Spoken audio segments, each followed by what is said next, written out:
Welcome guys to another episode of United Transfer Talk, and in this one I'll be talking about a few stories that's been catching my eye over the past few weeks about surrounding United obviously. And since the last episode I've been haven't been updating you guys on the major transfer news, and it was obviously to do with Cesc Fabregas.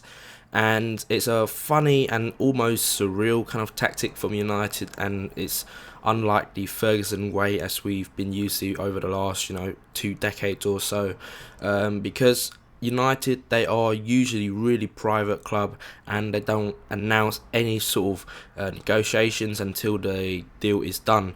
And it's rare to see now that David Moyes, who's obviously a new manager, new regime, has gone totally against that policy of the club keeping things private, because he has announced that United have made 2 bids for Fabregas. The first one, I believe, was around £25 million by all the media outlets and sources saying that and reporting that fee, and that was rejected by Barcelona almost immediately. And it's hard to see, even from my point of view, a diehard United fan, how we're going to get Fabregas, because there's so many hurdles. It almost looks like a desperation, and it looks like there is a cul-de-sac sort of transfer negotiation, because again, with his history with Arsenal, it's hard to believe that Barcelona would want to strengthen one of their perhaps even European rivals, as well as Fabregas wanting to cause such controversy going to Arsenal's old enemies, as you like, and announcing himself that if he were going to go back to England, it will probably be at Arsenal. So it's a very controversial move with a lot of hurdles to jump, and then yet today or yesterday, it depends on how you read it or where you are, David Moyes revealed that United have made a second bid of around, I think, £35 million with add-ons and stuff. And so that would be a second bid, and apparently Barcelona haven't made a decision. They're going to wait until they announced a new coach, because sadly Tito Vilanova had to retire or resign his post as Barcelona manager, because he has a relapse of his throat cancer, I believe. So all the best to him in his recovery. There's nothing more important than life itself, so I wish him all the best of luck. And it's obviously a bit of I don't know whether it's sort of a sneaky move or sort of that not a very good and clean tactic to cause this sort of mayhem over during this difficult time for Barcelona. Obviously, apparently they are open to offers for Fabregas, and Fabregas himself is open to a move to United, but his first priority is to stay with Barcelona, because he fought with the Arsenal fans, etc., to go back to there, and if he hasn't been succeeding, then it's obviously going to look very bad on him as a player and both as a person, by his lack of commitment to the cause, if you like. And there's no kind of like criticism of Fabregas, because we all know he's a fantastic footballer, but with the Barcelona midfielder at the moment, I think it's hard for anyone to struggle to get in there. So with the likes of Thiago going already, I think Barcelona would be really reluctant to sell.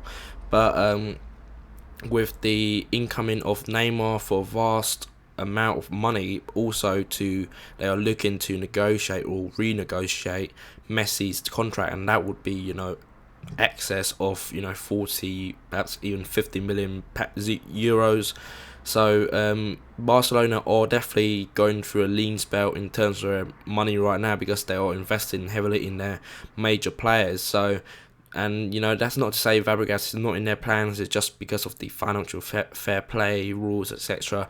They might have to look at their playing staff and try to offload one or two that perhaps are not necessary starters right now, and Fabregas would bring in a huge amount of money for perhaps for the lack of playing time he did get last season. From the information that we all get in, Fabregas has not played quite a few games for Barca last season. It's just that they came in bunch and fits rather than regularly over the season. But again, I don't think Xavi is getting any younger. So Fabregas, I think within a couple of years he could be a linchpin in that Barca midfield. It sounds like I'm detracting from this transfer, obviously, but from my personal point of view, I don't know how we're gonna get Fabregas. Also, I would love to see him in a Man United shirt, and I would get him on the back of my shirt tomorrow if the transfer came through. But to my eyes and just my gut instincts, I don't know how this transfer is going to go through. So if I had to give this out of 10, I would give it a 4 or 5 out of 10. It's so on a balance, but again, my head and my heart really just tips it against our favour for this one. I would love it to happen. I mean, he'll be a fantastic addition to our midfield, obviously, because we only got 3 main players right there at the moment. So Fabregas would bring that quality and experience needed in that central midfield to really compete in Europe once again. So in that regard, I think Fabregas will be a fantastic addition, but from my point of view right now, like I said, I don't see it happening. So it's a long way to go in this saga, and hopefully I'll keep you guys informed within the next few shows, and hopefully some positive news will come out of this. The next transfer target that has been touted is to do with Gareth Bale. As you know, Gareth Bale has a long history with United, because we tried to sign him from Southampton when he was a 17-year-old as well, along with a host of clubs, Arsenal, Chelsea, etc. All tried to got his signature from Southampton, but Spurs prevailed in the end because he felt that he would have a better chance of getting into their first team. And Gareth Bale didn't have the best of starts at Tottenham, really, not until the last 2-3 seasons where he really broke into their team. So it was that game against Inter Milan, I think, in 2010, where he scored that wonderful hat-trick, burned Maicon on the wing for speed, pace, whatever, strength, power, everything, and that really catapulted him into the limelight. So Gareth Bale, fantastic player. We all saw his ability in the Premier League last year, scoring that fantastic goal against United, skipping past Ferdinand, and then hitting past Lindegaard in that 3-2 defeat at home. So Gareth Bale, we all know his quality at Tottenham. Almost a young left-footed Ronaldo, if you like, because he has a really similar physique. It's freakily similar, because very built like a machine, really, and he doesn't. I know he has been criticised for diving, etc., but by the speed he's moving at, I think it's hard to keep your feet if you're getting a little nudge or whatever. So Gareth Bale, very strong, very fast, deadly left foot. I don't think there's a lot more for me to say, because I think a lot of you guys would have seen his quality in the Premier League last season. There's been reports saying that we might bid £60 million for Gareth Bale. It's a lot of money, but I think in comparison to other transfer deals this summer, talking about Edson Cavani and also Radamel Falcao, I think Gareth Bale is worth it if you look at the inflated market today. When comparing him to Ronaldo at his peak when we sold him for £80 million, Gareth Bale I don't think is at that level yet, because Ronaldo, on the back of those last 2 seasons, he scored about 70 goals. So Gareth Bale got about 21 last season, so he's still got a lot to prove. But I think if somehow, obviously, Daniel Levy at Tottenham will make it very hard, and we all know the history we have negotiating with him, with Michael Carrick and Dimitar Berbatov, it will be an extremely hard-fought transfer battle if we somehow prevail. There's been, obviously, it looked like that Gareth Bale was odds on to go into Real Madrid, but now they've signed a lot more Spanish-based players, Isco and Asier Illarramendi. Obviously, they spent a lot of money so far this summer at Real Madrid, so they're probably unlikely to spend that sort of amount of money again, double on top of what they spent already this summer on Gareth Bale this summer. So it looks like if they were going to make a move, it will be next summer. So this summer could be the transfer window for us to snipe in and get Gareth Bale. But again, similar like the Cesc Fabregas deal, I think it's a long way to anywhere being complete. And David Moyes, unlike the Fabregas, hasn't confirmed any deal, any bids, anything. So Gareth Bale, I guess, with being one of the best players in the world, we're always going to have a keen eye on him. But again, I think he probably at this moment in time is likely to stay at Tottenham for the next season, and then obviously the next summer will hinge hugely on how much Real Madrid want to buy him.